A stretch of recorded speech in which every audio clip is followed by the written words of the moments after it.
Are we here? The best show for Chicago sports.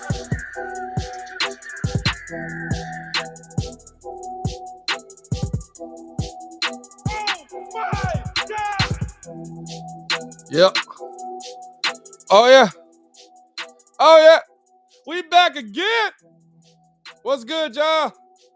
It's your boy Panther Designer back at it again. Appreciate y'all for tuning in and rocking with us as always, man. On the show today, we're going to be getting into a little bit of Chicago Bears talk. Listen, we already know what's going on with the Bulls. We don't want to be depressed out here. On the docket today, what should the Bears do in the draft? Should they move up? Should they stand pat? Should they move back? What are they doing the second, third, fifth, sixth? Gonna get into all of that. Then talking a little bit about Ryan Pace. How confident are you Bears fans about Ryan Pace going into this draft? And of course, we're going to get into the NBA playoffs as well, talking about our Bulls, talking about the Brooklyn Nets. Is a lot of the Ben Simmons slander fair? Or is it going too far? We're going to talk about all that and more on today's show. Let's go! Yeah! Okay. Uh-huh. All right. Now we got the blood pumping. We got the blood pumping. Let's go. Yeah. We got the blood pumping in this mug, man. What's good? It's your boy, Panther Designer, back at it again. Appreciate y'all for tuning in and rocking with us for another live episode, man. The Windy City Breeze Sports Talk Live. We do this every day from 11 to 1, Monday through Friday. Make sure you get in tune with us, man. If you all could do me a little bit of a favor there and, oh, hold on. What's going on with the push the button? Hold on. Here we go. If you could do me a little bit of a favor there and, push the button. Come on. Push the button. Come on, push the button. Yeah, come on, push the button. push that button, man. Hit that like button. Subscribe to the page. We do talk Chicago sports daily on this channel. We're the only channel that talks Chicago sports, how Chicago talks. So make sure that you get in tune with us, man. Also, if you can't stick around and watch the whole stream, you can listen live over on the Contender. The Contender, where you hear nonstop sports talk while you're on the clock. So make sure you get in tune with them. The Bears have an opportunity to find Justin Fields some help in this draft. The Bears have an opportunity to find a game-changing piece at the receiver position. But the question on the table, what should the Chicago Bears do in the draft, is in place because are you there yet? I'm not a believer, right? The anomaly. I'm not a believer in the anomaly. I'm not a believer in the anomaly. What do I mean by that?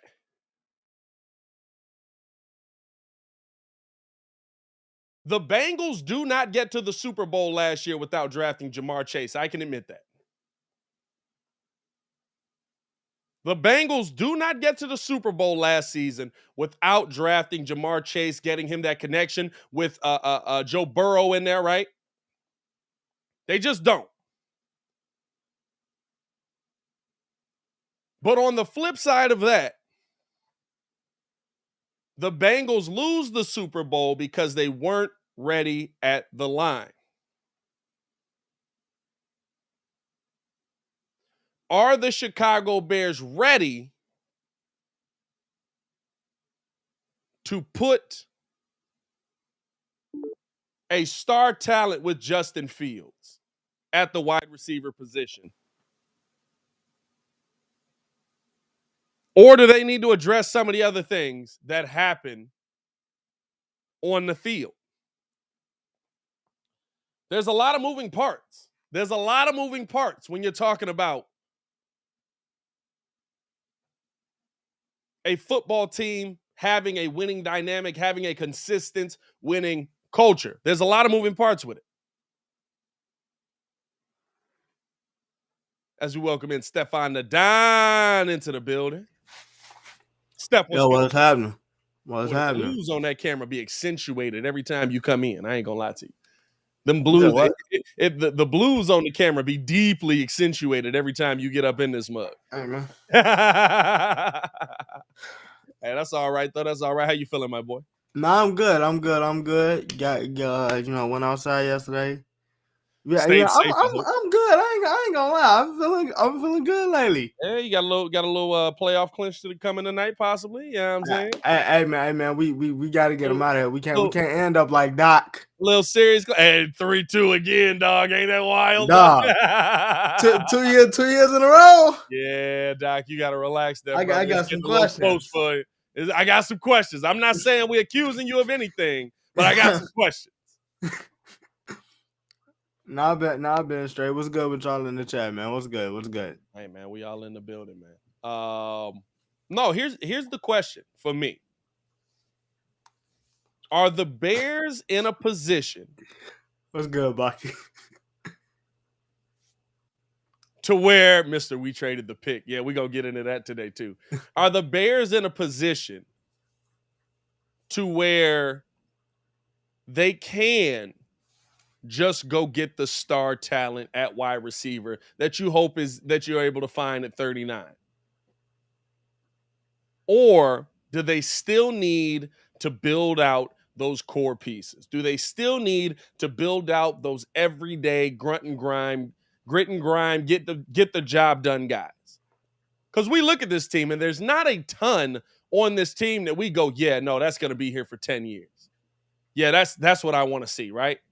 There's a lot of hope. I hope Tevin Jenkins can be that. Mm-hmm.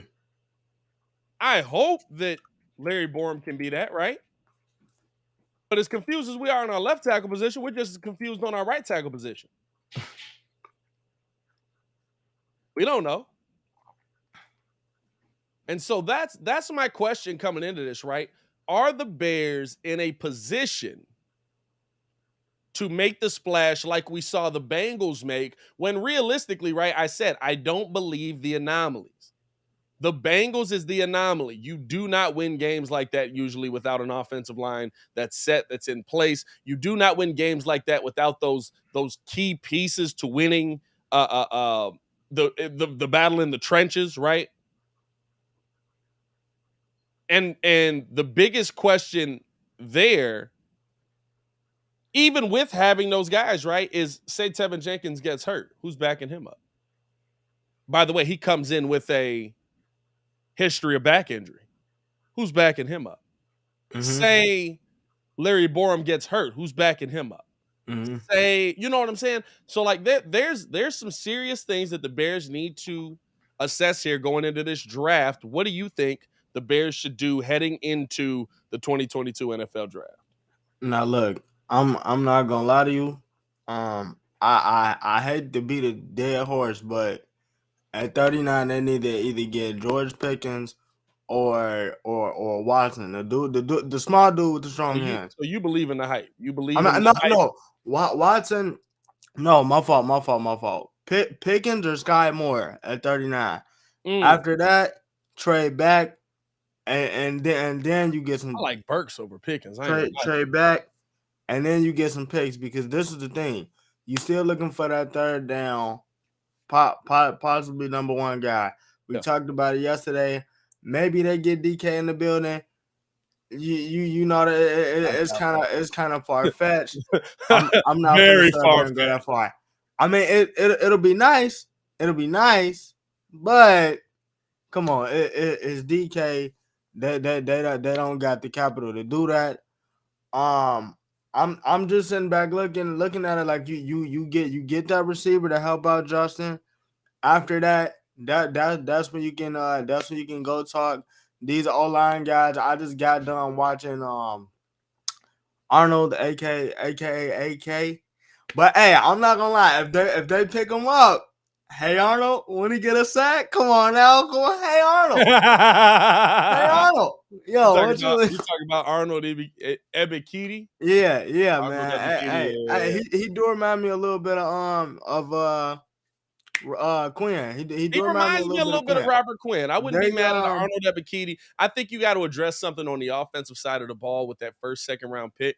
mhm, But if we went there with the mhm. second round pick that we have at 48, I wouldn't be mad at seeing an Arnold Ebiketie in a position there, right? But I think at that first pick, you got to get you have to get Justin help, whether it be on the line, whether it be wide receiver, whatever it is, right? But in a situation, right? Is there a situation where the Bears trade back from 39? Try and build out that depth, wait it out. I mean, I think it could be, but there's a risk to that though. There's a risk to that because I mean, and you brought it up yesterday. We talked about it a little bit yesterday. And if they stay pat with the offensive weapons that they got this year, Yeah. and he balls, that's fine. That's fine. They take the picks, build that depth on the roster. He balls, cool. If he doesn't, Yeah. that and there's a very high chance that it just may not happen. I'm being realistic. Like the receivers that the Bears got don't have a lot of career catches. And that that catch percentage rate is not. Mooney's is good. Yeah, no, Other than that, Mooney's is well, good, Mooney's is but good. Pringles is good, but Pringles in jail. yeah, Pringle's in jail right now. But Which I would hope he was able to get bailed with out. that, I really don't know if he's bailed out or not. I'm just saying. if he doesn't, you kind of stuck in a situation where, like me and Kia said yesterday, third year, prove a year, really no weapons. Now you got money, but you still you stuck in the same situation where it's like, okay, because we pay Roquan in, say we probably got about what 7 million left. Let's go out and get some guys. Why should I come play with you? You know what I'm saying? So it's kind of a risk in doing that, but I think that they should go get either Pickens or Sky Moore. After that, all those other picks, trade those back, stockpile them. Let's get some depth, and then we just go from there. So I think, and the interesting thing is, right? I think we both agree the Bears should go offense with that first pick. I don't want to see the Bears. Yeah, no, most definitely. I don't want to see the Bears trade 39 because I feel like there's good value at 39 there. And I think that this is a deep draft, right? There's definitely something you could do deeper in the draft. But this is what I want Muggs to remember when you're talking about going into this year and waiting on next year. There are a ton of people that I guarantee wish they had have taken a quarterback last season. I'm all for the gamble. I'm all for, hey, let's see if this works out. I'm all for, hey, let's see what happens here, right? Let's figure out what we're going to be able to do. And we don't like what we have this year. Let's figure out what we got next year, right? I'm all for that. In very strategic moments, you stockpile those picks. But next year ain't always the year. I bet you the Giants wish they could have taken a quarterback this year. Hey man, well, there's just not one that's worth taking. We said we believe in the Danny Dime, so we'll see. I mean, but honestly, there's just not one that's worth taking. What QB? At a QB. Oh no!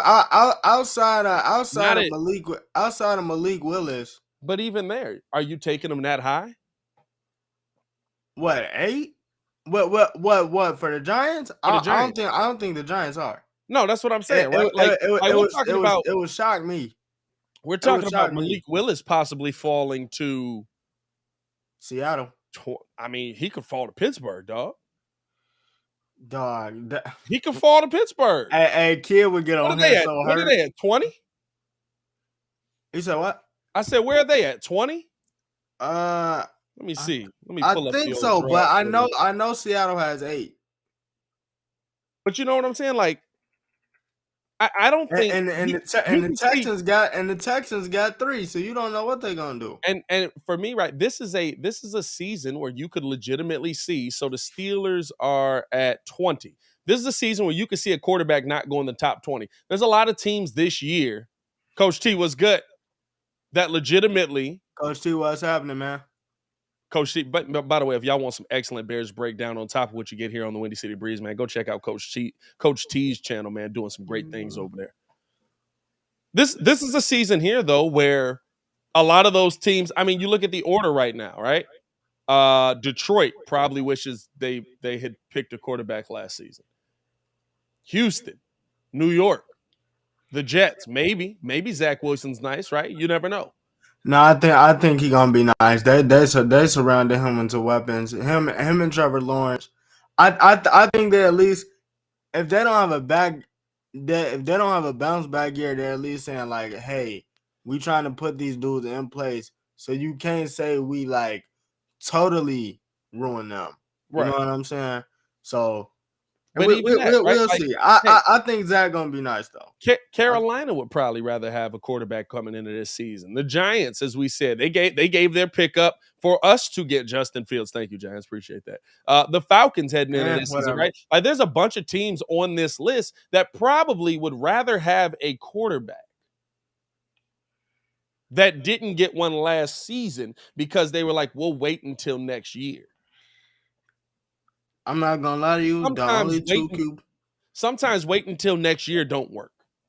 Mm-hmm. And so that's why, like, I get like the draft, trade back in the draft, stockpile picks, find those glue guys. And I'm hoping that Ryan Poles can. I hope that Ryan Poles has the ability, and he's shown, right, that when he's been on the draft side of things, that he's good at, we got to pick in these later rounds because they've been winning so much. Like, when you win that often, you got to pick in those later rounds. So, like, I'm not as worried about polls as maybe a lot of people are. But the biggest question coming into this is, I mean, let's be real. The biggest question coming in is, are these guys worth taking this year? Or do we wait until next year? Do we wait until next season to try and figure this out? Do we wait until, like, stockpile those guys, build up what you need in the trenches on both sides? Because, and find you you got to find a DB. Oh no, you definitely got to find somebody opposite DB. Jalen Johnson. Yeah, I say this though, I'm gonna say this. Half of what you said isn't wrong though, because this is the thing. The Packers also don't know what's gonna happen next year. You know what I'm saying? Like, Aaron Rodgers is not gonna be there forever. So I'm cool with and I'm cool with stockpiling the picks too, because the Detroit's gonna be Detroit. Yeah. We don't know what's going on with Green Bay. Adam Thielen not gonna be nice forever. Like, I mean we saying they got one of the best wide receiver rooms right now, but I mean come on, man, my man's just 32 right now. Yeah. So I mean, I'm in favor of stockpiling the picks, and then you just go from there after that. But you know, right now with the talent that you're seeing from the receivers and on the defensive side of the ball, they have to do something with it right now. I'm not as big as a proponent on O-line, because O-line always goes like top 10 at least.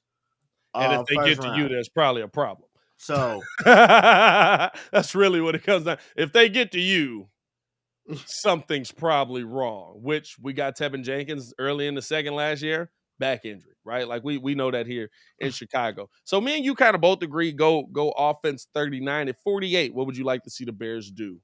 Offense, defense, what position there? No, 48. I would say go get Arnold. I'm in agreement with that. For 48, I would either say go get Arnold. If you don't want to get Arnold, then you trade that pick and then stockpile the rest, and then go from there. Because those are really the two that jump out on tape to me. Everybody else that everybody sent, stop sending us free releases. All right. Stop, And stop, you be stop. sending some dudes that's just Hey, running hey, free out here. hey, stop sending, stop sitting up there saying, hey, these dudes mad nice and they getting mad free releases from the dude that claimed he a DB, but he was just on, the coaching staff 2 weeks ago, and they needed to fill in. Yeah. No, I really like Arnold Ebiketie at 48. I think you need to look on the defensive side of that one way or the other. And here's the thing for me, right? We keep saying you got to go get a DB. You have to go get that guy that's going to stand on the opposite side of Jalen Johnson. But what did we see with Kyle Fuller? Is Kyle Fuller an above average DB? Yes, 100%. Can't take it away from him. Is he a good DB? Sure. In the minds of some, yeah. In the minds of some, yet nay. Is he a great DB? No. He's not a great DB. He's not a great He's DB. not. I'll But say this. with a great defensive line in front of him, was he a great DB? Yeah, no, and I was just about to say that's the caveat. When you have, I kind of look at him and Eddie Jackson in the same space. Like same thing with same thing with Trayvon Diggs. Like when you have Micah Parsons, and that's the other reason why they need to go get AK. Yeah. Penn State. By the way, his nickname is AK. This is destiny, by the way. It's destiny. It's destiny. By the way, Penn State is legitimately breeding D linemen. Yeah. But nah. I mean, even when you got Micah Parsons back there with Lawrence and Gregory, and you feel me? I'm in your face 24/7. Pause. You feel me? Like I'm gonna get 13 picks. I'm gonna have 13 picks. Relax there, Barkley. Nah, bro, 3 rings is not very, very fast, but he's I talking about Don Bird. But yeah, nah, when you do that, you got Trayvon Diggs doing that. You got a Kyle Fuller doing that. You got a Eddie Jackson doing that. So if you can just find those pieces and then hone it in, like like sooner or later I'll be cool, because then eventually they'll need some work. Like I like Arnold because he's fast, he's quick, he knows how to get low. If he just put some work in with hand placement in the ground, and then once you get up there, if he get the right teaching and coaching, you might be looking at somebody that's we can start him later on. Yeah, and the thing I like about Arnold Ebiketie at that spot is that when you're talking about there hasn't been an overwhelming, and maybe I just haven't seen him right. I haven't done a ton of deep diving into the defense yet.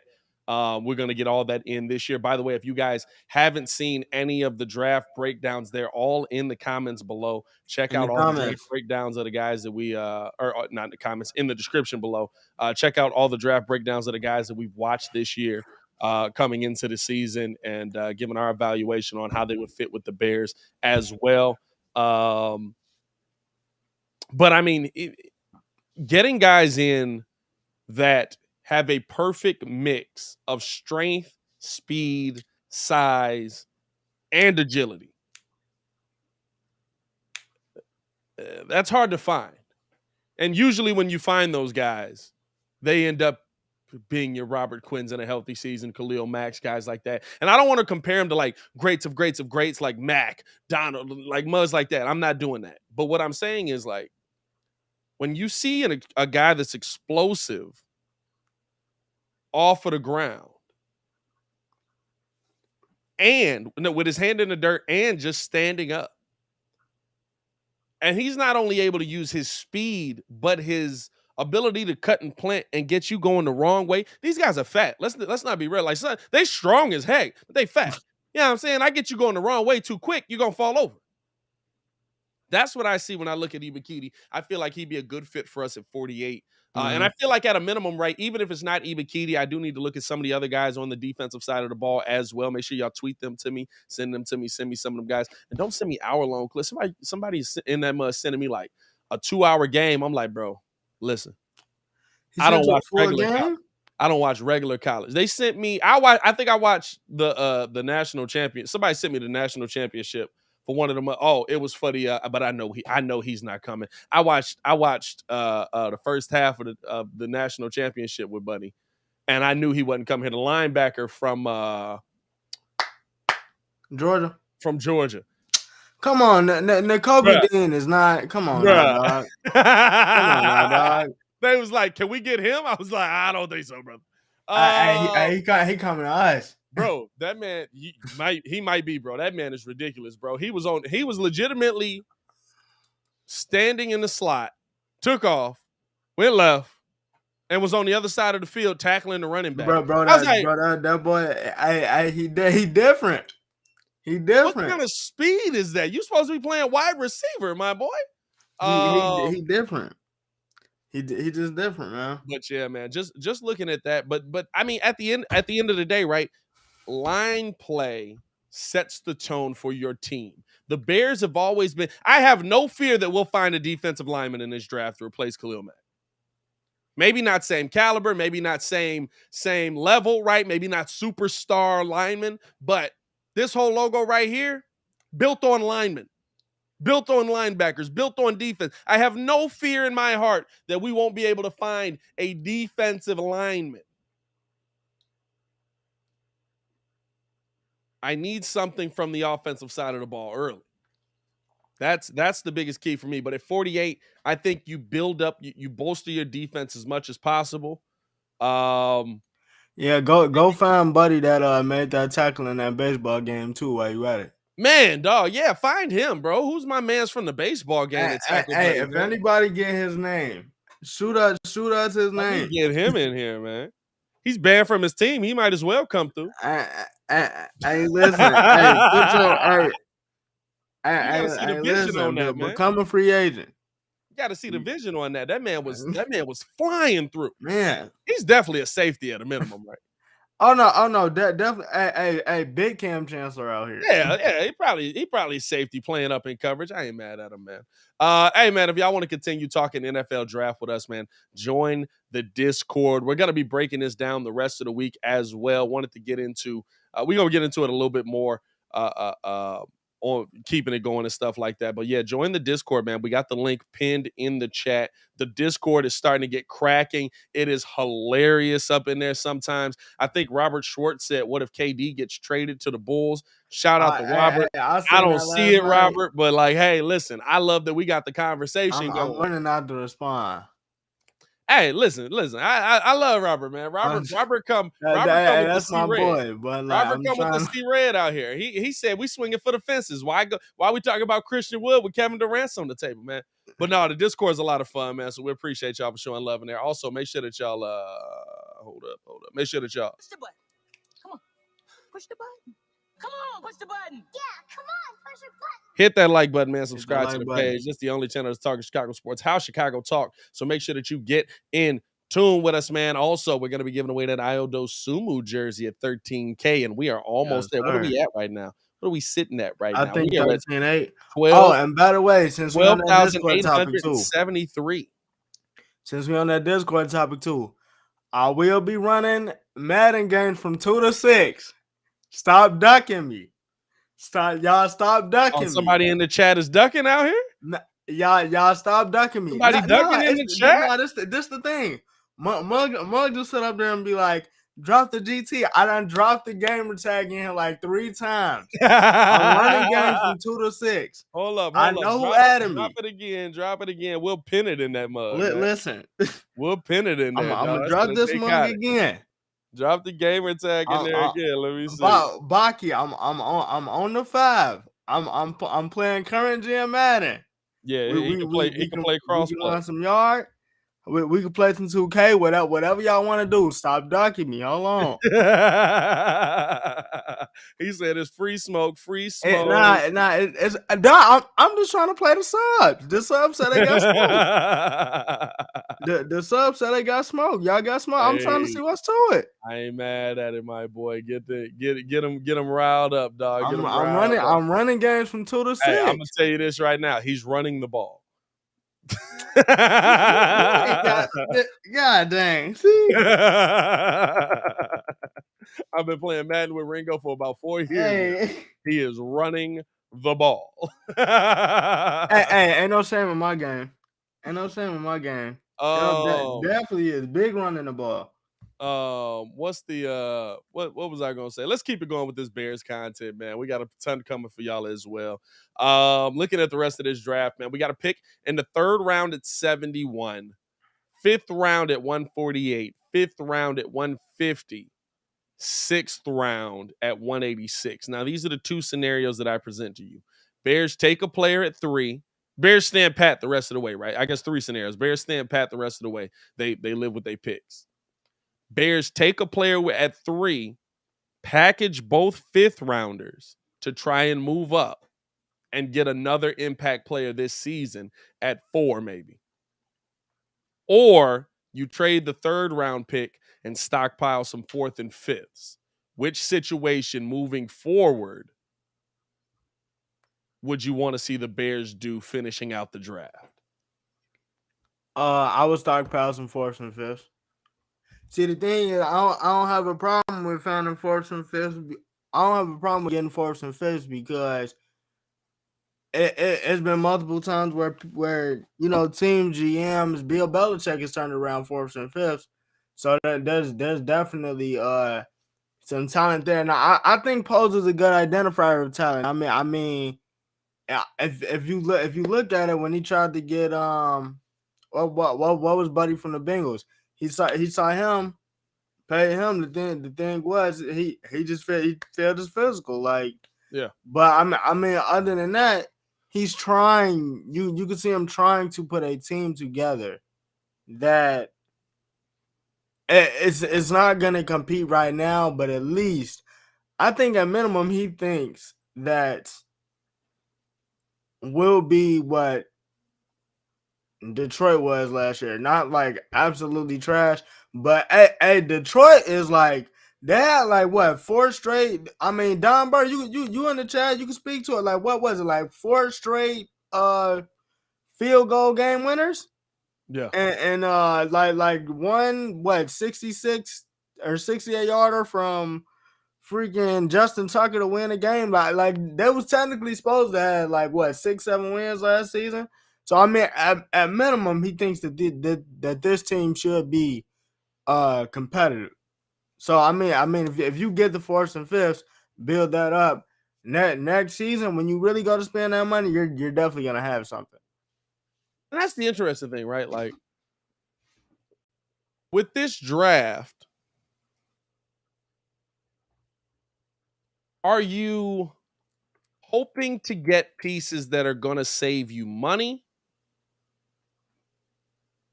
moving into the next free agency? Or are you hoping to go big or go home? Right? We've seen the Bears swing and miss quite a bit, and it's put them in this position.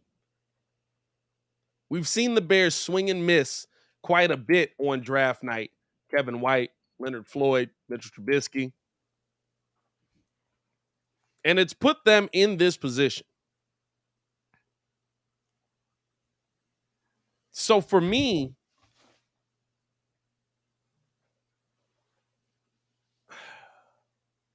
what's going to get you successful further and quicker is going to be those impact guys. Now. So at this point, I would like to see the Bears trade up with those 2 picks. I would like to see the Bears try and get in a better position to get another 3rd possibly. Because while I need the depth, while I need a ton of pieces, unfortunately, right, coming into this, you're going to sign a bunch of freaking a bunch of undrafted guys, because just to make the roster work, just to get in here, right? You're going to sign some vets that are on the free agent market. But I feel like if you get an impact player at 2, You get an impact player on the offensive side. You get at 38, I should say. You get an impact player on the defensive side of the ball at 48. And then at 71, you can find you an impact player. Now, granted, this would be a great draft. I'm okay with you moving a couple of fifth rounders to take a shot at a fourth, or moving a fifth and a sixth to take a shot at a fourth. And the reason is because you've already made the decision that we're not trying to stockpile. Right? What's the best time for you to make the trade back decision? It's 38. Oh, bet. We can. I got you, Brody. It's 38. You know what I'm saying? Like the best opportunity for you to trade back in the draft is going to be at 38. Because you're going to get the most for it. I can get a fourth, maybe a third. You know what I'm saying? Or you get a fourth and a couple of fifths off of it. 38 is going to be your best opportunity to trade back. Once you get past 48, go for the impact. Go for the big hitter. Mm-hmm. Because you got a full slate of picks next season you can work with. And you've got all the money in the world. And that's the best. Like, you legitimately got the best of both worlds. So there's no reason for you not to do that. You know what I'm saying? I just feel like the opportunity for the Bears to hit on something that's going to be on the team longer. Not to say that you can't find it in those 5th and 6th rounds, but there's always that guy that you feel like, hey, he's not going to get to us. Who's that guy? Who's that guy that changes the game on your board, right? Because then, like you said, now, and it is kind of, you want to have those impact players right away. Because going into next season, I don't come in here and say, oh, it's Justin Fields and the rest of y'all. Who's on the team? Justin Fields, David Montgomery, who probably not getting a big Darnell Mooney. So he's gone. Mooney and Roquan Smith. Right. And this is the thing. I'm not gonna hold you. Like when I say go find, like I think what Pat says it means when he says go find your impact dudes. Like, Randall Cobb is not a household name, but Aaron Rodgers at least looked for him on 3rd down. Yeah. You know what I'm saying? Like, I mean, and there's a lot of guys like that. I mean, Danny Amendola was like that. Who else? Julian Edelman was like that for Tom Brady. Like, those was them 3rd down dudes. You know what I'm saying? So, like, it don't have to be like, oh, I'm automatically going to the Hall of Fame off rip because I'm that dude. Yeah. But the Bears need somebody that's at least a solid piece that when we do get those guys, now I know, like, at minimum, I got my number 1, my number 2, and I got my dude that if I need an emergency, break the glass. And it's not to say that those guys aren't there, right? It's not to say that you can't find those guys in the 5th round. We know here in Chicago, we found a ton of those guys in the 5th round. But the big thing for me is, are you missing guys by waiting? And I don't think there's anything wrong with that, Coach T. Like, if you find somebody to do a specific job, because I feel like I love that. That's how what Patriots Paul was describing. But at the same time, we know that's Bill Belichick's MO. I don't want you to do nothing else except do your job. Anything outside of that, I know that's not true. I can't trust you, so I got to take you out the field. Yeah. No, 100%. And that's the biggest thing for me, right? Like, yes, the draft is deep. Yes, there are those guys that you can go in there and get. Yes, there are those guys that you can wait and go after. But other teams are feeling that same way. Right. If you feel that guy can make an impact, right? Like, we're not talking about winning the Super Bowl next season right now. Now, if the season changes and it goes that way, perfect. Right.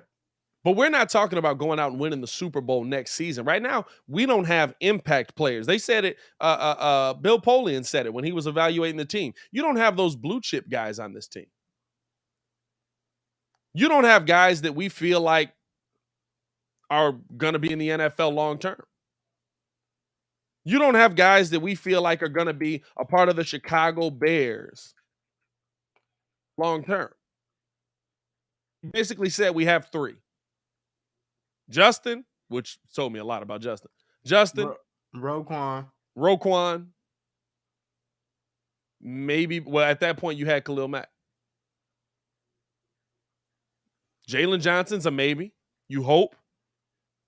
Yeah, I see, and that's the thing. They got to grab another DB because I don't feel like anybody really knows what he does. Well, I think I'll tell you this. I think he wasn't really like. Listen, there's a lot of people that that wanted to keep Sean Desai in the building, and I was confused at what they were seeing. I think that the Bears are going to see a lot better production from their DBs this year, based on the fact that the system in place is going to work a little bit better. Right? Football is one of those sports where the system actually means a ton. The system and having guys that can execute the system means a ton. Like, it's not like the NBA. Like, if you come out and you got a great system and you got guys that literally just, hey, what do? I stop people on third down. That's all you do? That's all I do. Yeah. Okay. Nah, and that's the thing. Muggs wanted to keep this is why y'all wanted to keep Sean Desai, right? Because he got Thomas Graham Jr. off the practice squad. You want to know what the problem with that was? You didn't play him. He waited, 14 weeks to do it? Hey, he can actually play. I wasn't trying to keep Sean Desai because that mug was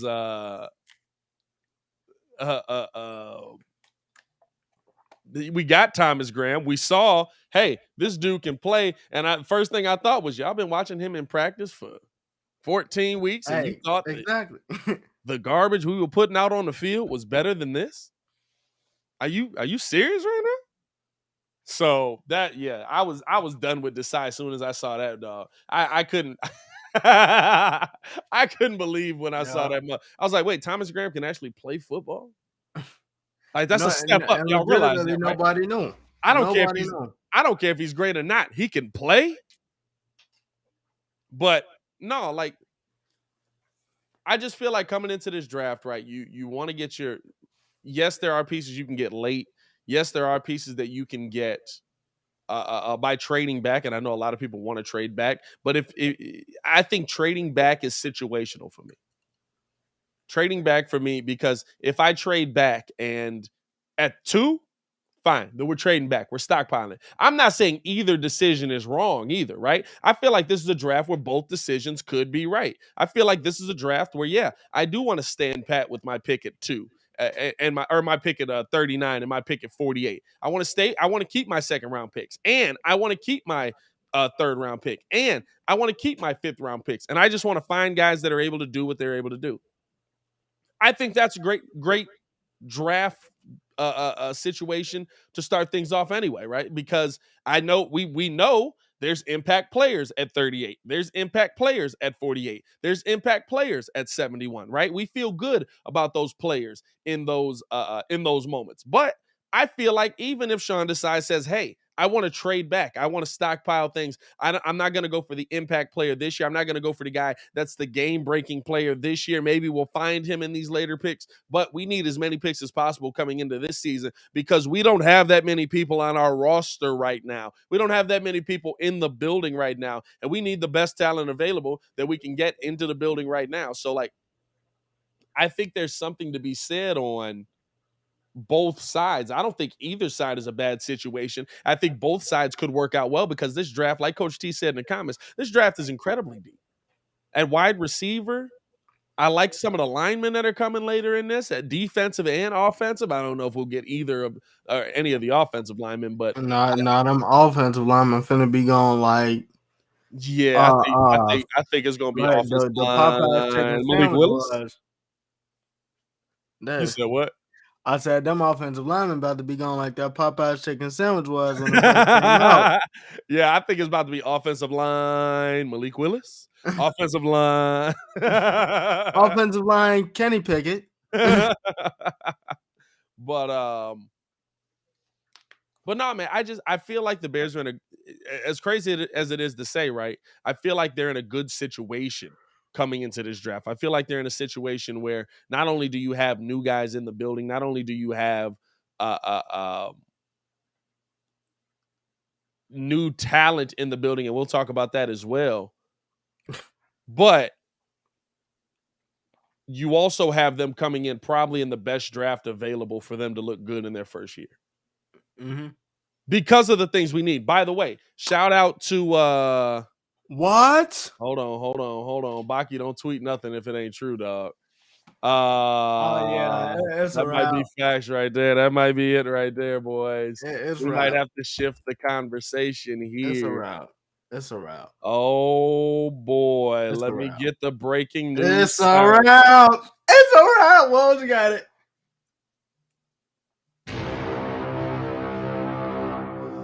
Oh boy, ladies and gentlemen, that's probably it for the playoffs because Zach LaVine has entered health and safety protocols. That's tough. That's tough. There's not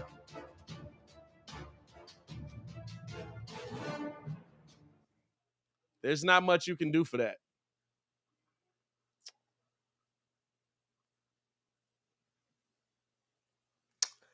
Okay.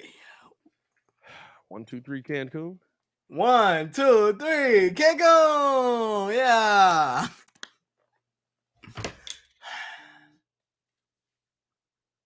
That's deflating, dog. I ain't gonna lie to you. I'm not gonna lie.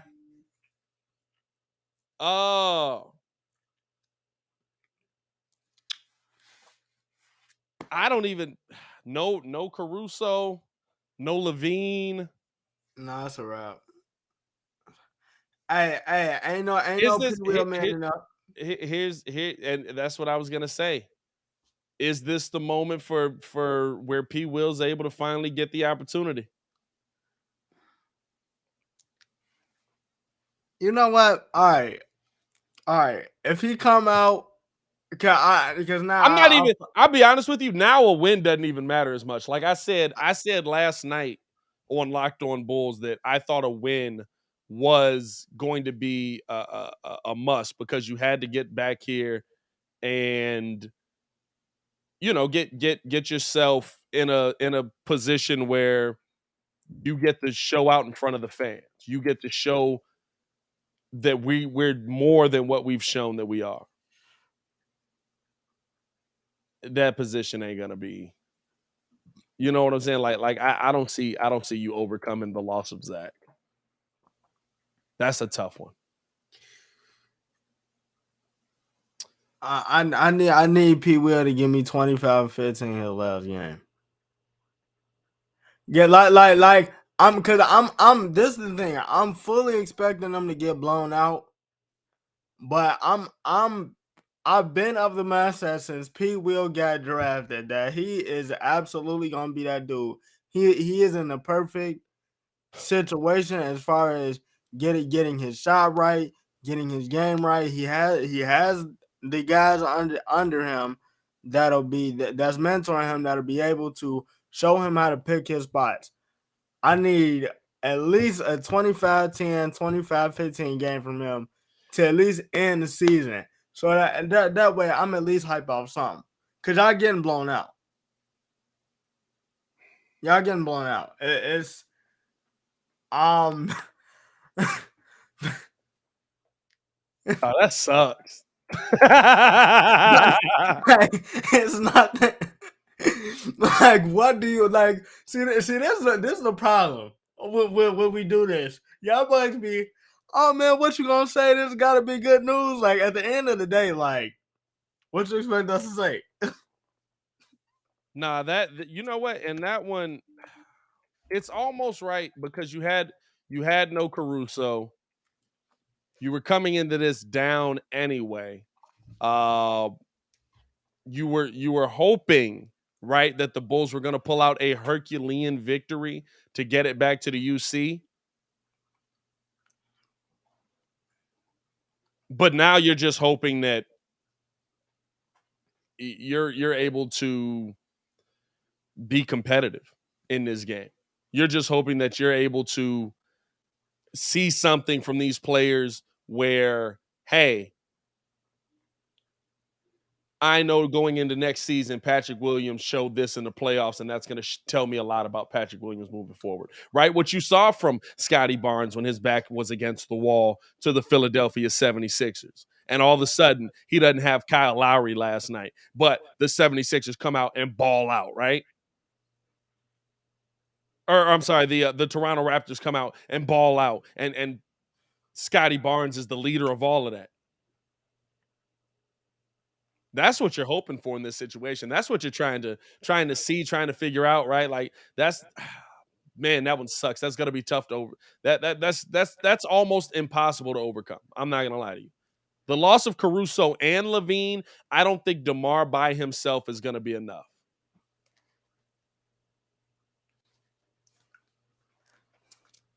I don't. Thomas, I mean, Matt Thomas off the bench. Here's the thing, right? Even if DeMar and Vooch are cooking in that game, that might not be enough. Even if DeMar and Vooch are playing like we saw them play in game 2, you still need Kobe White to step up. You still need Patrick Williams to step up. You still need Ayo Dosunmu to step up because now you're missing so many pieces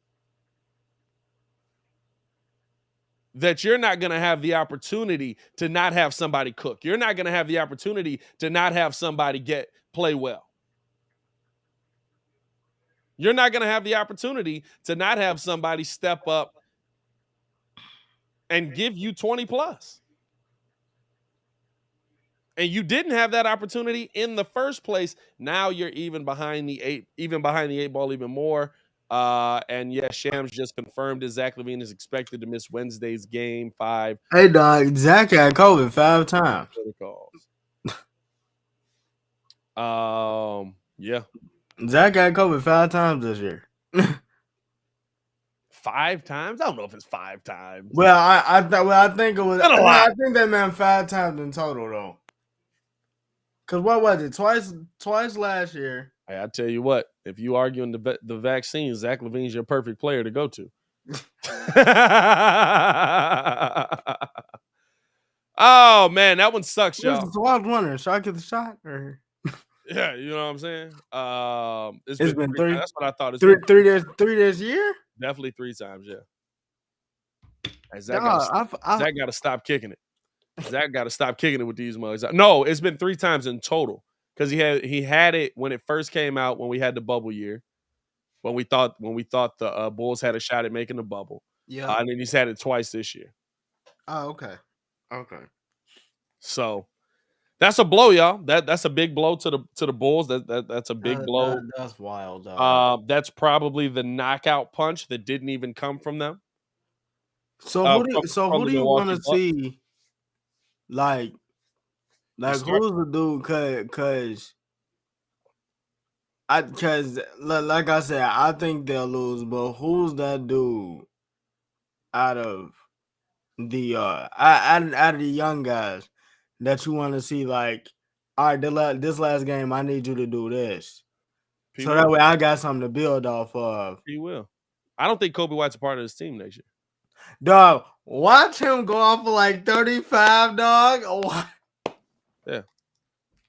Yo, that'll be hilarious. I'm not a part of the team, but I'm finna get y'all this 30-piece nugget with a side of fries. Yeah. No, I don't think Kobe White's a part of this team next year. So it's got to be P. Will in that situation, right? It's got to be the guy that is gonna be a part of your team possibly moving forward, that AK loves, that AK is not gonna get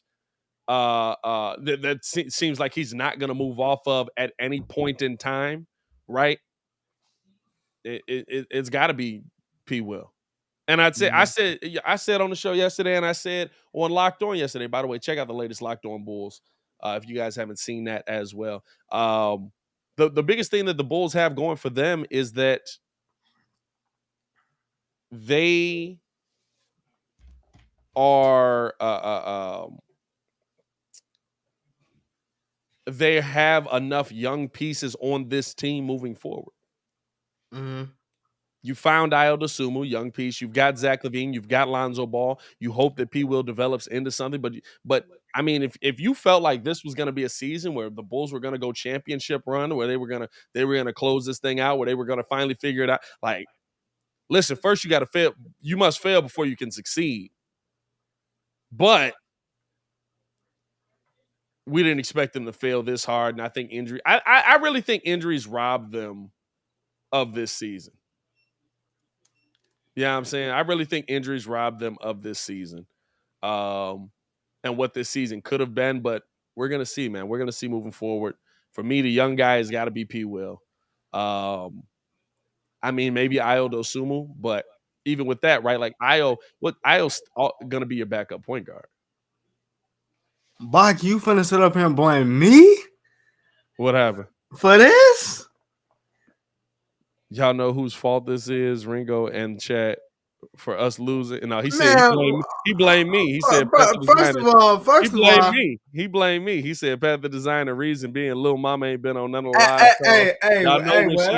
That's one reason. That's one reason. He just showed y'all the wallpaper. Second or third off, y'all come in negative off rip. Y'all come in negative off the cuff. He didn't even blame you. You going negative out here. He blamed me. He said this. Hey, Roy said blame Ringo. Hey, look, man. Hey, man. That's a blow. That's a blow to the team, man. But we're gonna keep it. All right, Shay, don't be a hater out here. I hope the Miami Heat get a whole bunch of. All right, let's not wish injury on people out here, dog. Yeah, bro. But no, man. Hey, listen, it's a blow. We're gonna see what it breeds. We'll talk about it more. I'll definitely have a video dropping on that now. But no, man. Appreciate you guys for tuning in and rocking with us. As always, hit that like button, subscribe to the page. We're gonna keep it pushing on this show, man. We do got to pay some bills on this mug as well, though. So. Let me pull that up real quick. Hold on. Give me a second right here, man. Should have been had this pulled up. Here we go. And what's up, y'all? It's time to dig yourself out of that winter hibernation. Spring is here, and it's time to get sprung with Blue Chew. That's right. This episode is sponsored by Blue Chew. Guys, confidence can take you far in life. It also can help you in the bedroom, especially when it comes time to step up to the plate. That's where Blue Chew comes in. Blue Chew is a unique online service that delivers the same active ingredients as Viagra and Cialis, but in chewable tablets and at a fraction of the cost. The process is simple. You sign up at BlueChew.com, consult with one of their licensed medical providers, and once you're approved, you'll receive your prescription within days. The best part, it's all done online, so no visits to the doctor's office, no awkward conversations, and no waiting in line at the pharmacy. The best part, Blue Chew tablets are made in the U.S. of A. and are prepared and shipped direct to your door in a discreet package. So this is what I need you guys to do, man.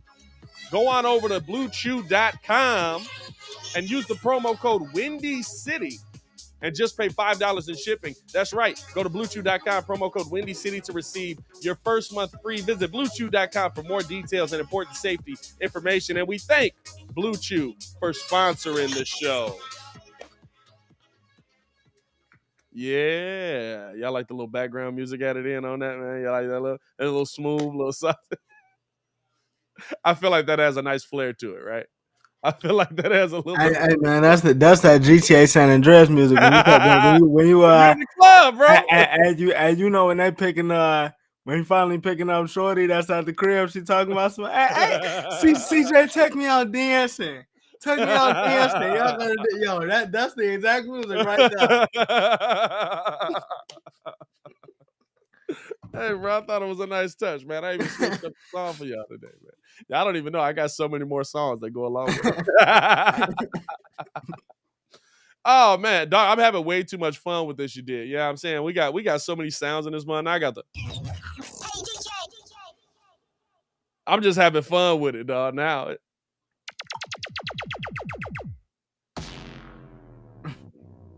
I be doing this randomly at times, Yeah. dog. Nah. I just be out here doing. I'm trying to get the. Hold on, I got the. Hey. Hey. I'm waiting for somebody. John To DeMarco. I'm waiting for somebody to drop a fire point and just be like, DeMarco. Hey man, let's keep it going though, man. We got a little more Bears talking, and we're gonna get into some more of this NBA, man. The Bulls talk is mad depressing. I'm not gonna lie to you. So we're gonna try and keep it positive. The whole day is just shot. Oh, it's done, bro. It's done. I gotta drop a video on this, you know what I'm saying? Like, good lord. But no, when it comes to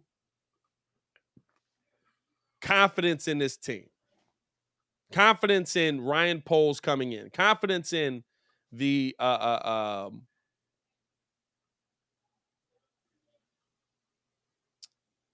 in the draft process that they're going to bring in.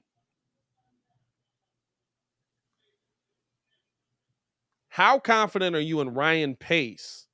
Not him at all. And Ryan Poles. Hey man, that's looking like the Atlanta Bears over there, bro. You know what I'm saying?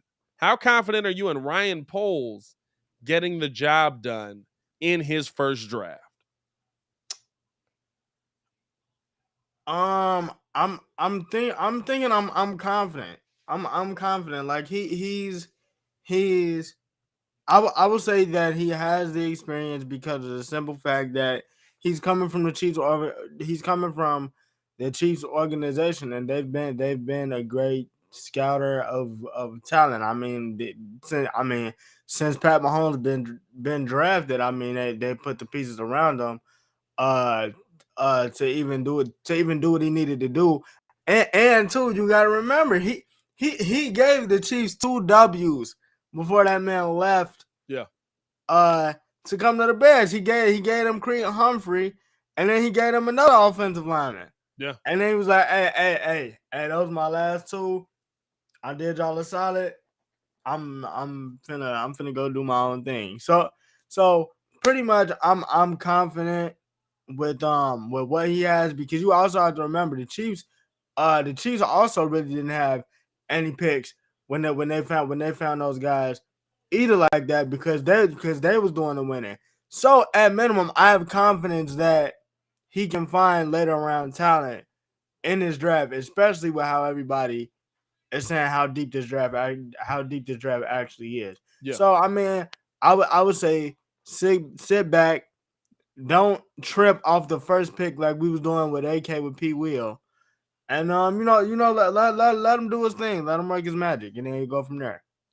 And it's going to be interesting, right? Like, I agree with a lot of what you said. The scary part for me, and I think the scary part for a lot of Bears fans, is that was Ryan Pace. Right. You know what I'm saying? Coming in, similar resume, absolutely doing doing good things with the Saints. And then he came in here and you thought, okay, here we go. First big pick, Kevin White. All right. Well, all right, okay. I don't know about that one. How's that going to work out? It didn't. Next big pick, Leonard Floyd. Oh, Mitch Trubisky, then Leonard Floyd, right? Okay. That was a tough one. And so, right, like you go into this feeling like, I don't know if I have a high level of confidence, right? I don't know if I have a high level of trust in Ryan Poles to get the job done in his first draft. But the thing is, it's too close to Ryan Pace. That's why we ain't got no trust. Well, I mean, honestly, like, what level of expectation am I going to have? You go from being the guy that's on the staff to being the guy that's running the staff. I don't have a level of expectation yet. You have to set that level of expectation with me. Ryan Pace set the level of expectation year one. Kevin White couldn't get on the field. That was so tough. You kept drafting dudes that couldn't stay on the field.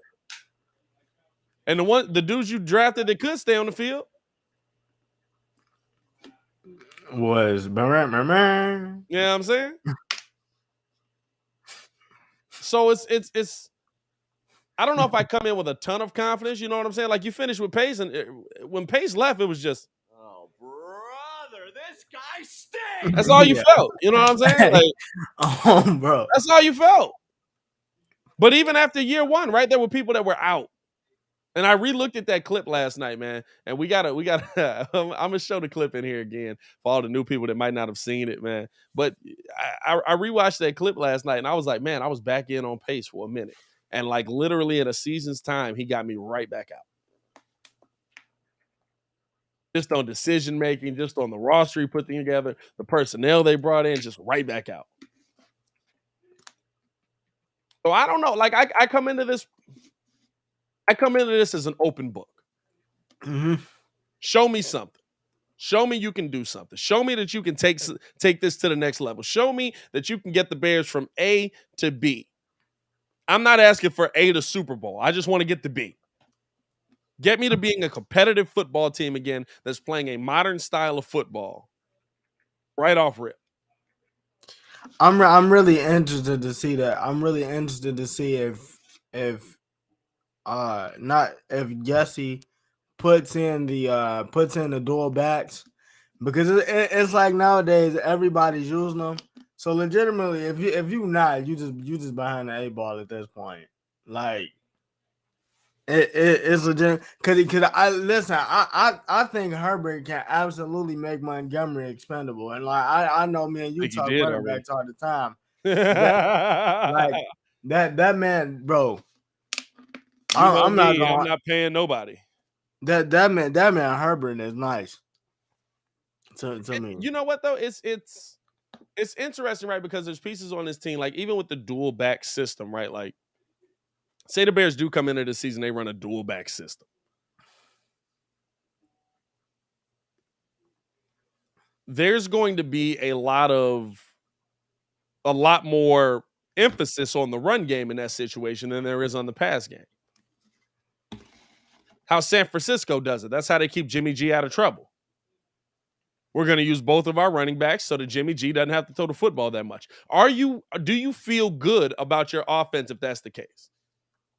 Do you feel good about where the Bears are going if your offense is, hey, we're running a dual back system. We're going to run a couple of running backs at you. We're going to try and hit you in the mouth. We're going to run it down the field, and Justin's going to throw the ball 24 times.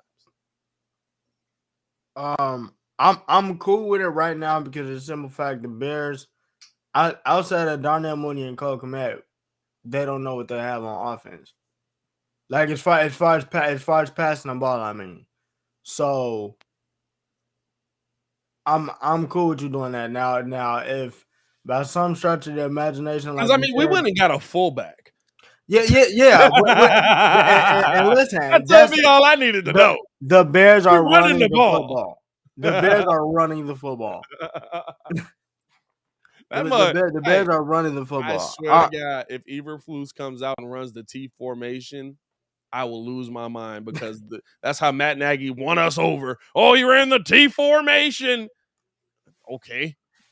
I mean, not Baki, exactly. Like it worked in the beginning years of Russell Wilson. Then after that, you go out and you got you a Golden Tate, you got you a Lockett, you got you a dog. What's his name? It was another guy. But then like you develop those 3 guys. Another wide receiver? Yeah, it was Lockett, Golden Tate, and I forget the other dude because I remember that they had Percy Harvin, but Percy wasn't. I was gonna say Percy Harvin, but he was just returning picks. Doug Baldwin, yeah, and they had that, and they got Doug Baldwin, and that's how it started. So then after that, you saw the downfield throws, you saw all of that. So it's like if they go from that, and then they just keep continuing to build off of the dual back system and running the ball, and then you can somehow get these guys in the building like a DK or a Debo or whatever you choose to go get a pick at the sky more. If you develop those dudes, then they're back in business. But it's like Coach T was saying earlier. This is how the greats build teams. Yeah. This is how the greats build teams. So I'm at this point I'm with whatever. I'm actually hyped for Thursday because I actually want to see it. I gotta see it. Well, Friday, because we probably not gonna do nothing Thursday. We might go live if the Bears end up trading up, but I mean they're not trading up to the top 10. So if the Bears trade up, we'll go live on that just to give y'all kind of a look ahead at the schedule. We probably will be live Friday for the second round. What is Friday? Friday is second and third, right? Yeah, Friday, second and third. So we'll probably be live for that. Saturday, I have an event I have to be at, so I won't be live, but maybe Kid and Ringo will go live, and if they do, you know what I'm saying, that'll be cool. And then, I mean, y'all want me to go live for 6 rounders out here? I ain't going live for the 6 round. I ain't gonna lie. Hey, I'm not gonna hold you. After that second, third round, we do not care. I was gonna say because that's legitimately that's the only one that I got scouted. Them the only two I got scouted. Other than that, you know what? There's some pieces like I think Sky Moore might fall to the 4th. Bro, I'm so hyped on Sky Moore, bro. I think he might fall a long way because I'm so hyped on he might. I'm gonna be real with you. You might get him in the 5th. You might get him in the 5th. Ring on Bears shirt too. Nah, man.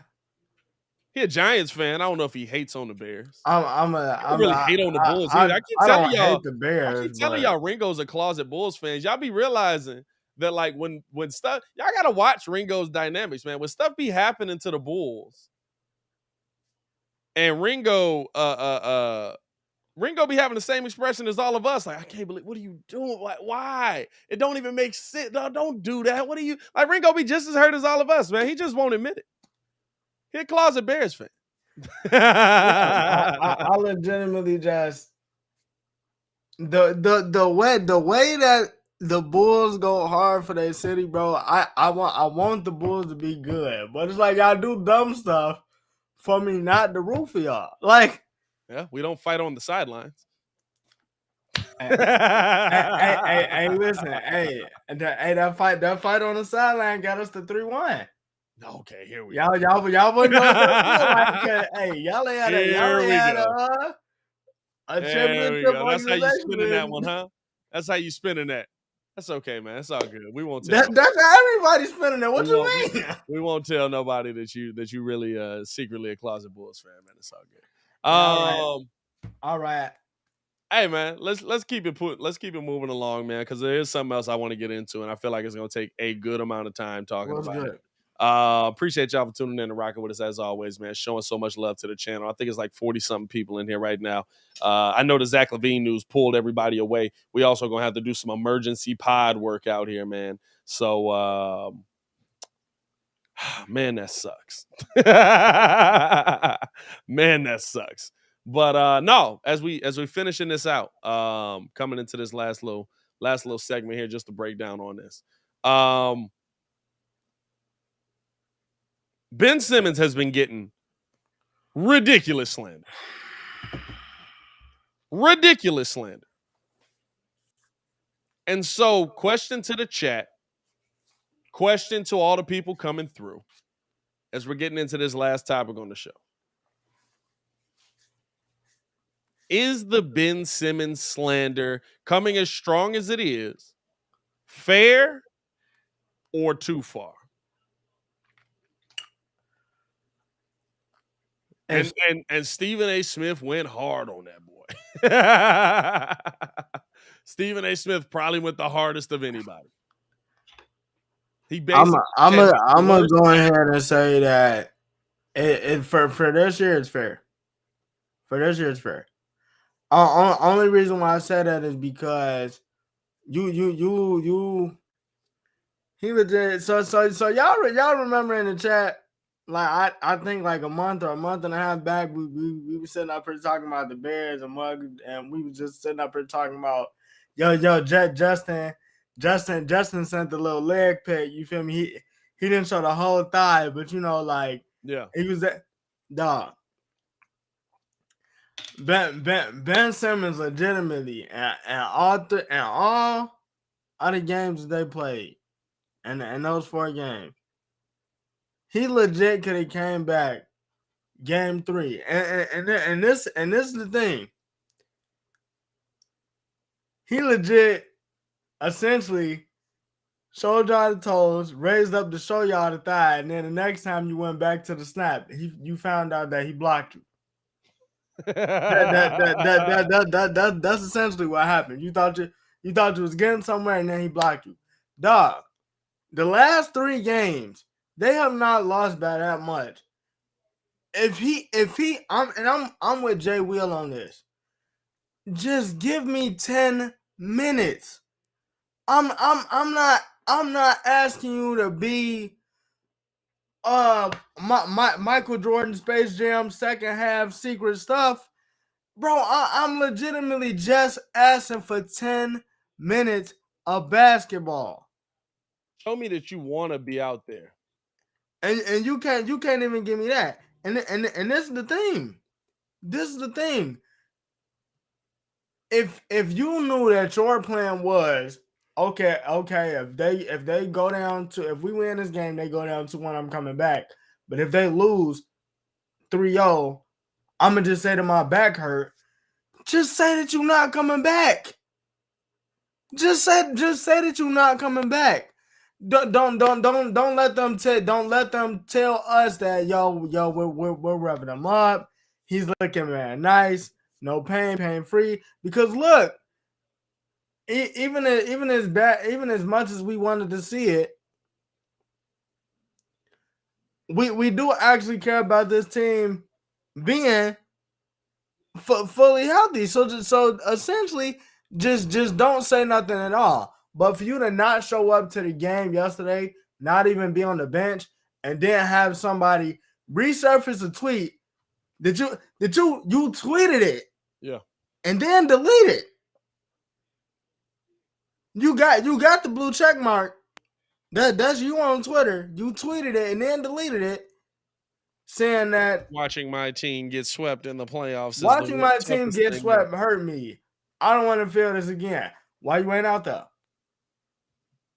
Yeah. All we needed was 10 minutes. All we needed was 10, and you couldn't even give me that. Hey, but the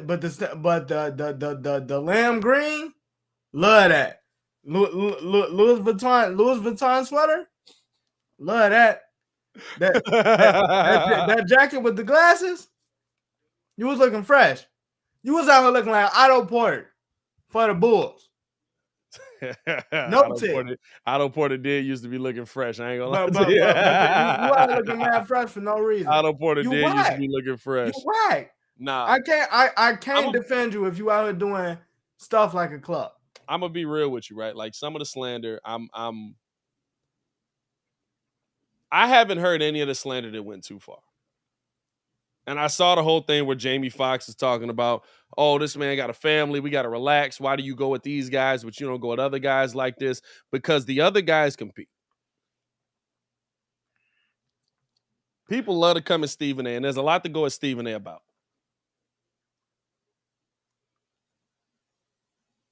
But you on the sideline. You said you was ready to play. You said that hey, y'all watch this, and did that little goofy dunk.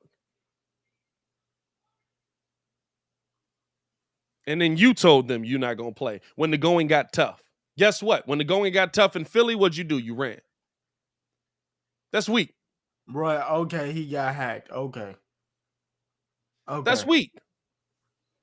He's weak. He's soft. He's charming. Whatever you want to say. He's not a competitor. He's not.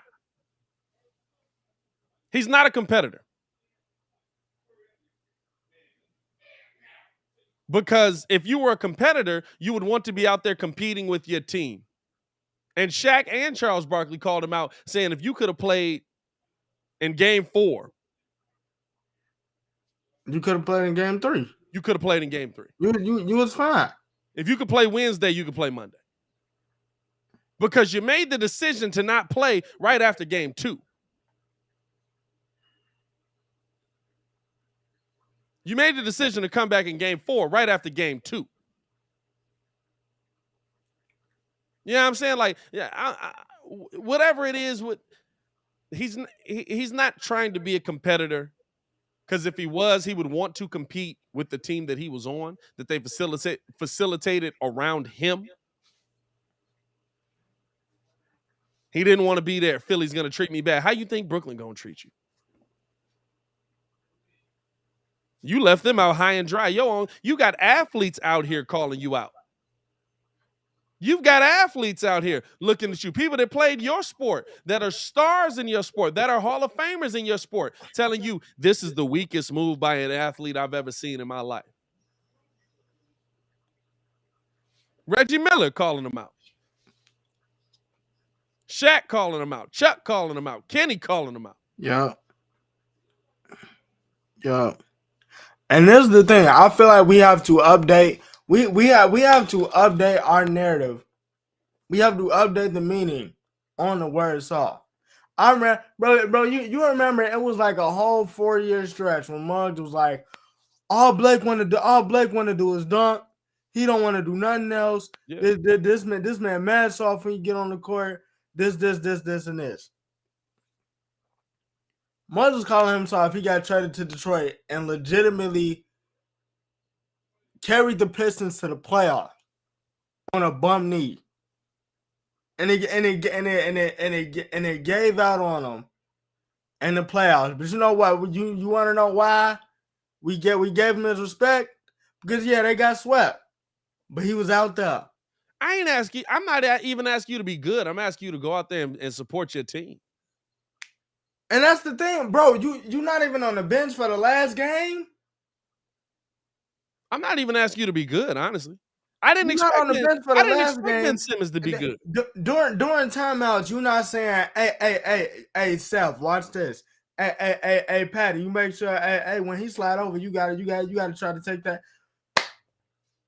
You legitimately sitting there looking fresh. I didn't expect Ben Simmons to be good. I didn't expect Ben Simmons to come in there and be the changer in this series. I didn't. There's a lot of people that did. They thought he was going to come in, he was going to change the game. I just want you to go out there and try. Go out there and play with your team. You're the one that put it out there. Did nobody else put it out there? Yup. Ben Simmons said he was good to go. Hey, we good to go in Game 4. You know why? Because he thought they was going to get Game 3. You know how they get Game 3 if you out there. I don't know if they do. I don't know if it changes the outcome. I don't think. But it's a shot. Here's the thing. I don't know if Ben Simmons is even healthy enough to be on the court. And even if he is 100% healthy and ready to go, right? He ain't played basketball in over a year. And then what? You talking against real competition? Against people that are really going to go at you, against people that are going to try to kill you. You're going to try to guard Jason Tatum. Jason Tatum's in full-on playoff mode right now. And Ben Simmons is going to stay in front of him. I don't think he changes the outcome. I think Ben Simmons actually gets destroyed. But you know what? If I saw Ben Simmons out there, guess what I said about James Harden last season? James Harden had a bad knee. Literally was probably 40% of himself. Could not run up and down the court. Still got out there and played. I said, you know what James Harden is trying to give you is just, I am a threat. I am a threat because I'm standing out here. I hold that kind of cachet. I knew James couldn't play. But that's the one moment in James's career where I said, you know what? I applaud that, though. You went out there and you tried to do everything you could to give KD the best opportunity to be great. Because you knew if you're out there, they can't just leave you alone, whether you're hurt or not. You went out there and did everything you could to try and give KD the best opportunity to be great. And to an extent, it worked. Ben Simmons didn't even try. That's not a competitor to me, bro. There's nothing competitive about that. There's nothing that's weak. That's scared. If you scared, go buy a dog. I mean, honestly, he Australian. Go buy a dingo.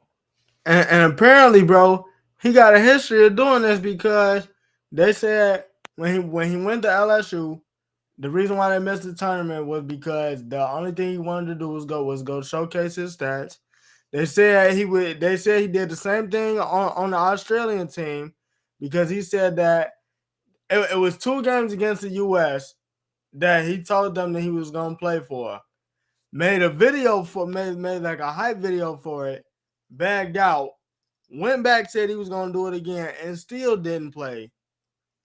You pull the stuff in Philly, and then now you doing this. See now is getting hard for me to defend you because bro, we know you great. I've been out on Simmons for a minute.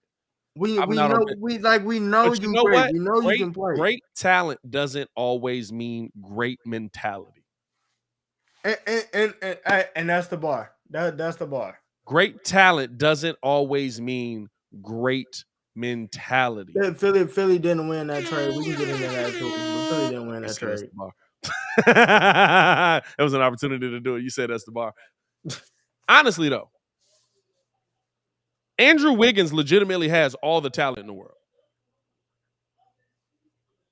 Honestly, he does.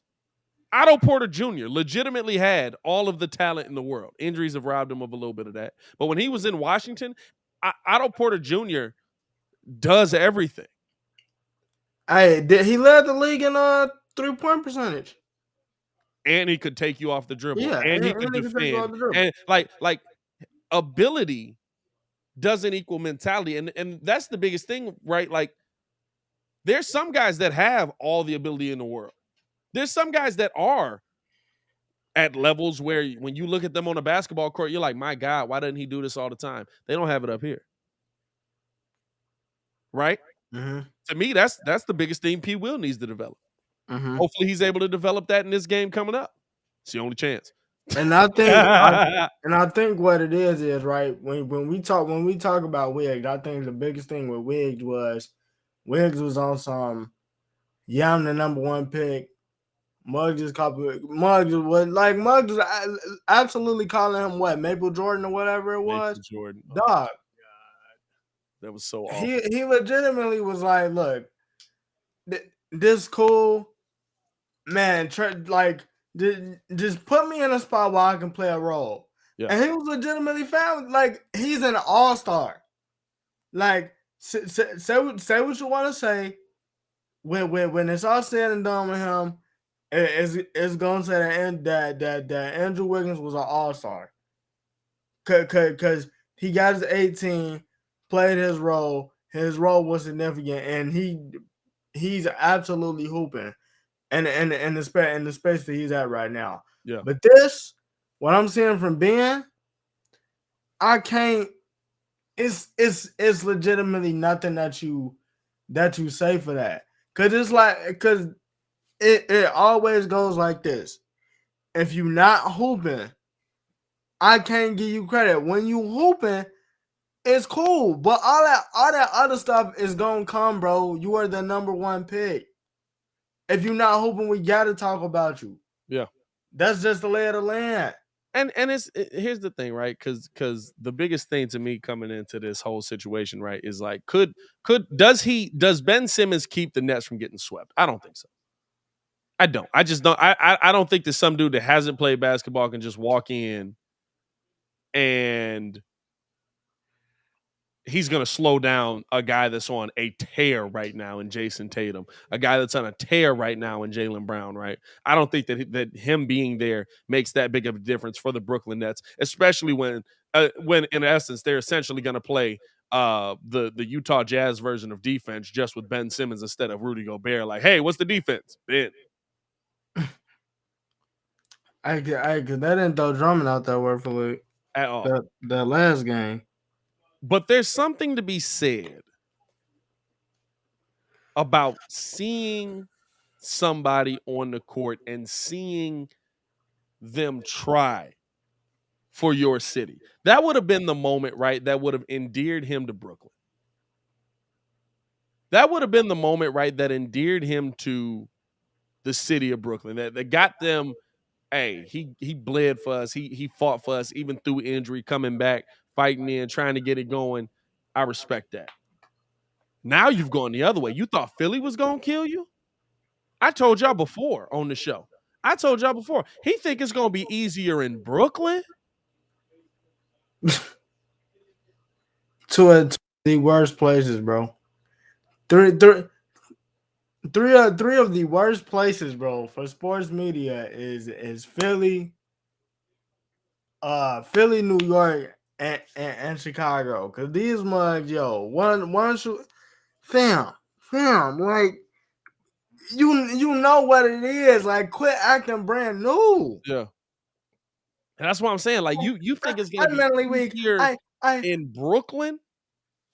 They finna fillet you this. You finna deal with an entire offseason of at a minimum, right? At a minimum, you play just so that you're not dealing with an entire offseason of getting cooked. You finna get cooked for an entire offseason, and you deserve every bit of it. And for anybody trying to go with, oh, Stephen A. Smith shouldn't be talking about him like that, talk about him. Talk about him. But still had time to file a grievance for that 20 M's. And I think, I'm going to be real with you. Kid brought that up last night, too. I think that's more of it. If he plays and shows that he's fine, is his lawsuit they probably out the give you window? half that back. Is his lawsuit out the window, though? Yeah, I'm saying? Hey, this is what Kendrick Perkins said on it today. He said, Ben Simmons is that pretty girl that is single, and everybody is wondering why she's still single. It's because she smokes cigarettes. I talk like this.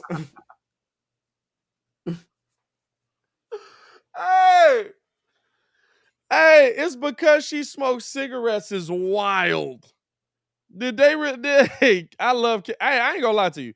Kendrick Perkins in the media has turned into such a great member of the media, bro. I love Kendrick Perkins in the media. I'm not gonna lie to you. It cracks me up.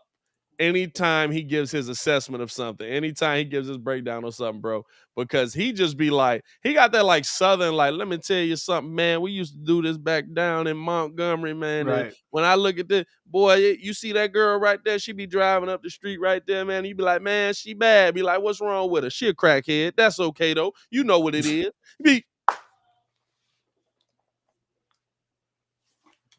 What? Dog.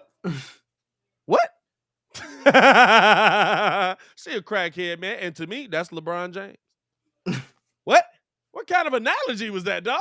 What? Like, what, bro? Hey, bro. He cracks me up, bro. I'm not gonna lie to you. Shout out to Kendrick Perkins turning himself into a media member. He said, did you see the dig with him and KG? But that's that KG uncertified, right? Yeah. I don't think I've seen it yet. Bruh, he said he was trying to become a head coach, and he had some opportunities to become a head coach, but he didn't want to be what's the word for it?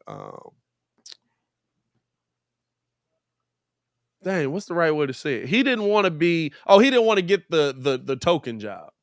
Right. He didn't want to get the job just because he had been in the NBA and he was a center. Right. But he was like, there's no big men that are coaches, and it makes people think big men are stupid. And really, big men got to know every defensive set. They got to know what's going on. You know what I'm saying? He's like, big man ain't stupid. They just big. He's like, the last big man that was a coach I thought about, I was like, oh, it was Kevin McHale. Yeah, no, it was Kevin McHale, yeah. And we ain't had one since. But it's I'm surprised UD ain't a coach. Ain't became a coach. Man, I don't think UD coaching. The minute Spo retire, that's when he gonna retire. That man. As a player or as a man, I don't know, because I swear they be having player coach next to that man. You did, bro. I don't know how they can't, bro. But he be getting in the game. That's what be cracking me up. Like if y'all blowing somebody out, he get in the game like the last two, because this is the wild part. it don't register as a season for him unless this man gets in the game like at least the last 2 games. So you can at least say he played a season. Bruh, he be getting in the game like if y'all getting like he got in that game y'all was getting blown out in Yeah. when y'all end up fighting. But nah, man, that's No, that was Dwight. No, we was blowing the Lakers out that game. no, y'all was blowing You the talking Lakers about out the that Dwight game. game, right? I'm talking about when y'all got in the fight. When We got in the UD and Jimmy got in the fight, didn't oh no, because y'all came back in that one. Y'all came back in that one. There's multiple fights here, man. There's multiple fights out here, man. Hey man, as we closing out, coming to the end of this, man, I'm done with Ben Simmons. I ain't gonna lie to you, bro. I feel bad because like I feel like I wanted Brooklyn to lose more so because they got Ben Simmons than anything. Because he's that weak to me, bro. He's he's just so soft, bro. It's good lord, bro. But it's the for me, it's just the statements. Like leading up to that though, like I would fit perfectly into their offense. That they already know what I can do. Muggs out here sending a picture of him, KD, Kyrie, Steph Curry, Patty Mills, bro. It's like, bro, we didn't see nothing, dog. Bro, you showed it. It's like you make statements to mess with us. Guys that got traded with you got injured while they were there and came back for the playoffs. Seth was on a sore ankle. Seth was playing hurt and giving you production. Like what? I don't know, dog. I don't know. But we got a nice slate of NBA games tonight, man. We got Atlanta and Miami, man. Is that one done? Does it end tonight, or can the Hawks find a way to get some of that magic back in there? Y'all have definitely clamped up Trae Young, though. It's a wrap. I'm gonna tell you why. I'm finna matter of fact, I'm about to send you this. You can go ahead and put this on the screen. Yeah, it's a wrap on that. So hold on, what does this say? Per Sham Sharania. Not what you just sent. This is on Ben Simmons. Ben Simmons told Nets leadership that a mental block for him to play is creating stress as a trigger point for his back issue. Nets players and coaches wanted Simmons to show resolve and play in this series, even if it was for limited minutes. Say what you so.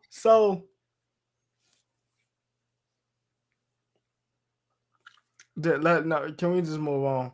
Can we, no. Just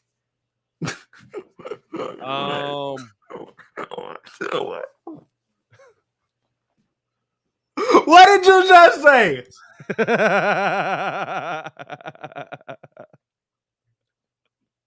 That doesn't make sense. That doesn't make sense, bro. Ben Simmons told net leadership that a mental block for him to play is creating stress as a trigger point for his back issue.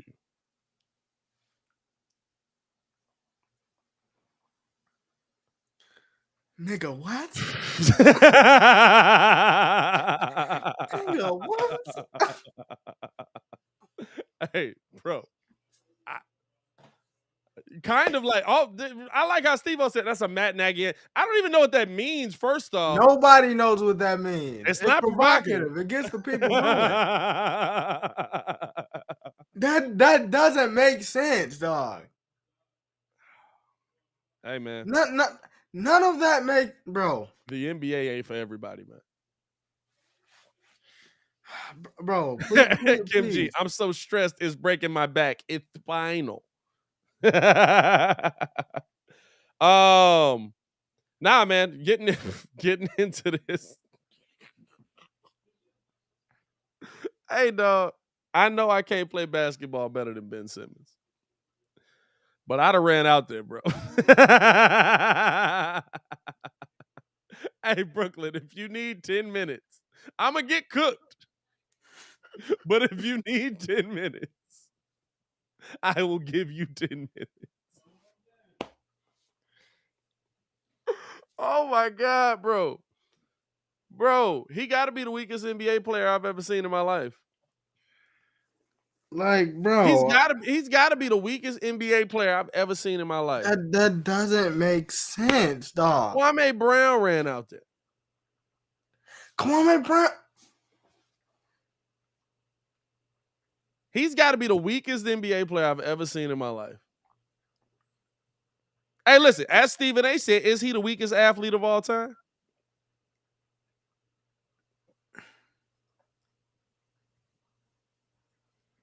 Yeah, bro.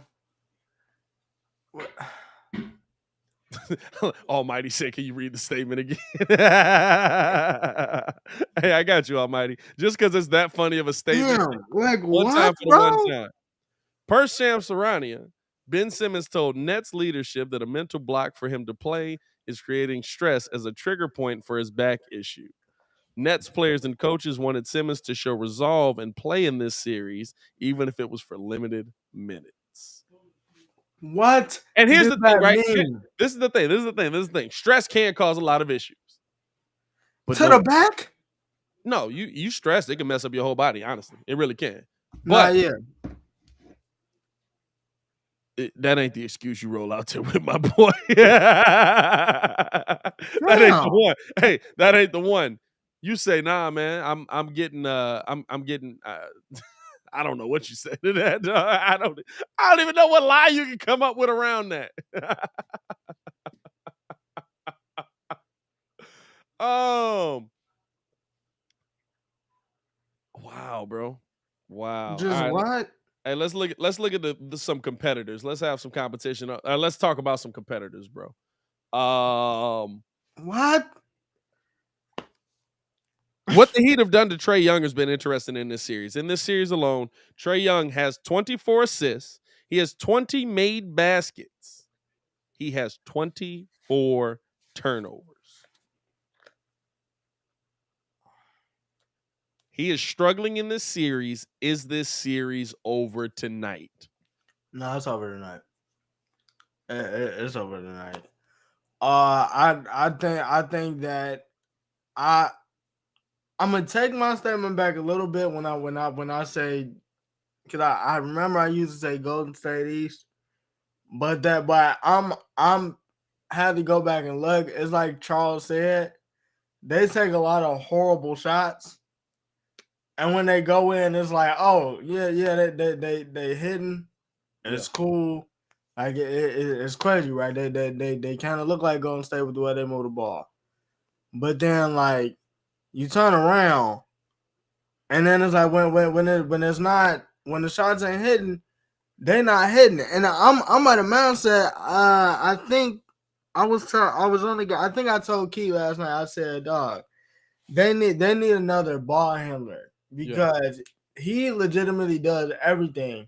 So it's like that they can on him. And with the way that we switch defense, and he said it, like nobody's played him this physical since he's been in high school. Yeah. So it's like they're allowing us to play, and that's the reason why we'll be waiting on at least I hope we be waiting on Philly after tonight. But with the way Philly playing, you're gonna mess around, have Toronto come back. That's hey, we know Doc Rivers' history, right? Hey, listen, he did the same thing last year. You do that 2 years in a row? Yeah. The other exciting game is game 5 or game 5. No, I'm right. Game 5 of Memphis and Minnesota tonight. That series is tied at 2-2. This one seems like it could go the distance, even with all the spice me and Kid talked to each other. It does seem like it's going to go 7 here. What are your thoughts on how this series is going to play out? What we're going to see back tonight in Memphis, back at home. They split here before and they split on the road. You've essentially both got in a game here. This could be the game that turns the tide one way or the other. What do you think? Memphis will get this one, but the one thing I will say is that I want the refs to, because I feel like this is the only series that they have just like blown the whistle to an extent where it's just like, all right, this is kind of getting ridiculous. Because I mean, last game Minnesota had 33 free throws, so it's like I don't know if this is because the NBA is trying to get the series to go 7, but if the refs just call the game down the line, like Memphis should be able to pull this out in 6. Memphis should be able to pull this out in 6. I got them I winning can see tonight, that because the pressure of a closeout game changes everything for them. Right, like they haven't been in that, well, kind of, but like more so in the play-in. But the pressure of winning a closeout game is probably going to be a lot tougher for them than it will be for Memphis. Because I feel like Memphis is okay. We've been here before. We know how this goes. We know how to handle this kind of situation. Mm-hmm. And now we're on the upside. Now we have the team that's number one. Now we have the team that's on that next level. So I feel like Memphis could close it out in 6, but you got to get this win tonight. I'm going to be real with you. It's going to be a tough win tonight. This is probably going to be the dogfight. This is going to be the game that determines what happens where. You know what I'm saying? So you got Cat showing up tonight or what? I never got Cat showing up. I ain't going to lie to you. I'm trying to see if StatMuse has this on there.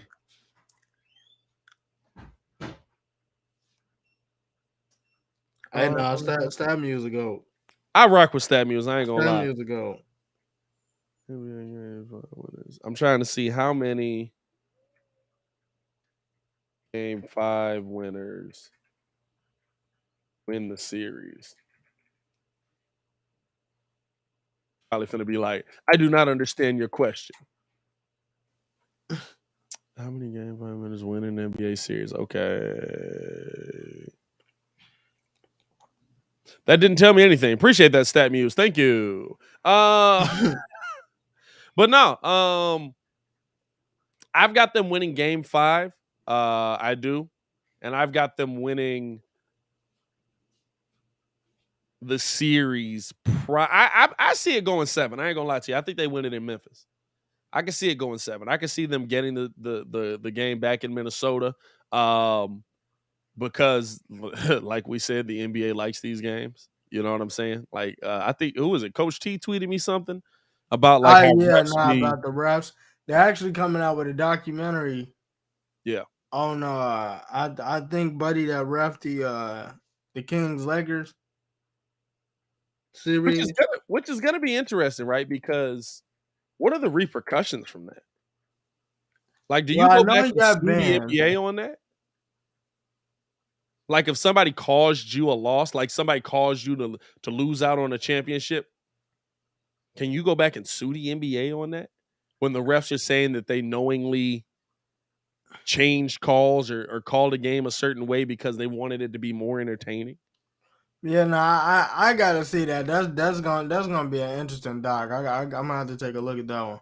Definitely got to check that one out. I'm not mad at it at all, man. We got one final game, man, as we come down the stretch here. New Orleans and Phoenix. They are tied 2-2. It's back in Phoenix. No book. No, and Brandon Ingram is hooping. What? Hooping. Huh?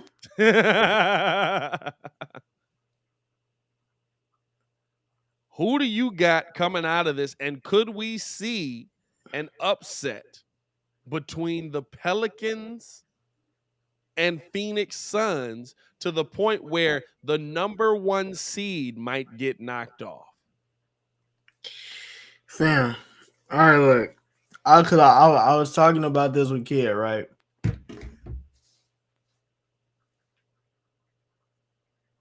The Pelicans might clip them in 6. I'm not gonna lie. And this is why I say that, right? Chris Paul By the way, it's 64%. 64% of Game 5 winners win the series. No, my bad. Oh, I'm looking at MLB. NBA, Oh. 82%. Oh no, so this is gonna be it. This is gonna be it. 82% of Game 5 winners win the Gonna be NBA series. But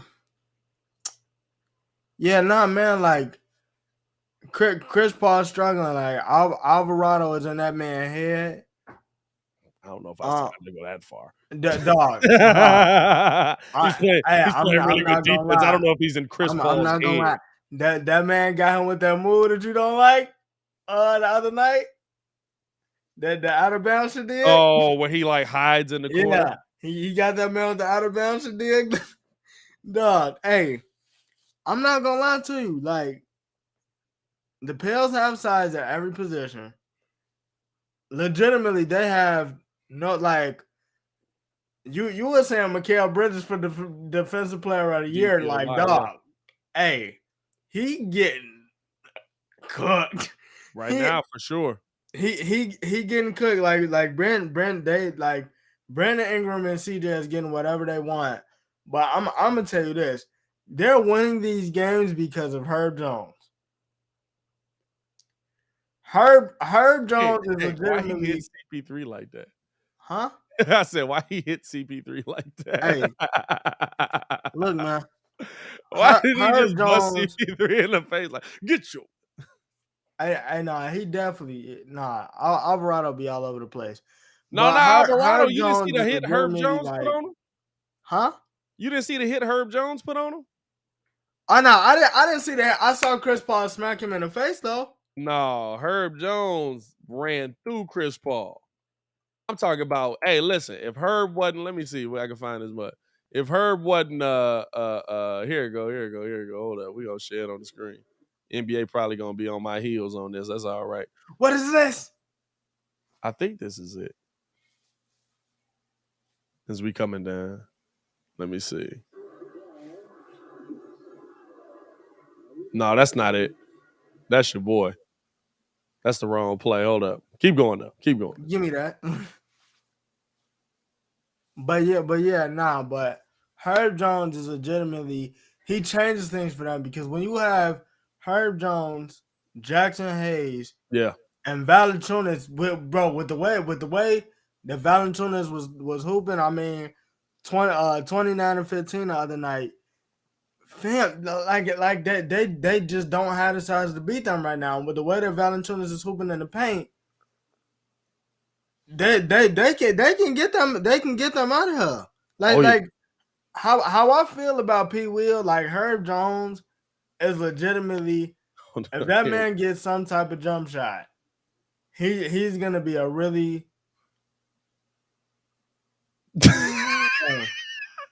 that's tough. Like, dang, Herb.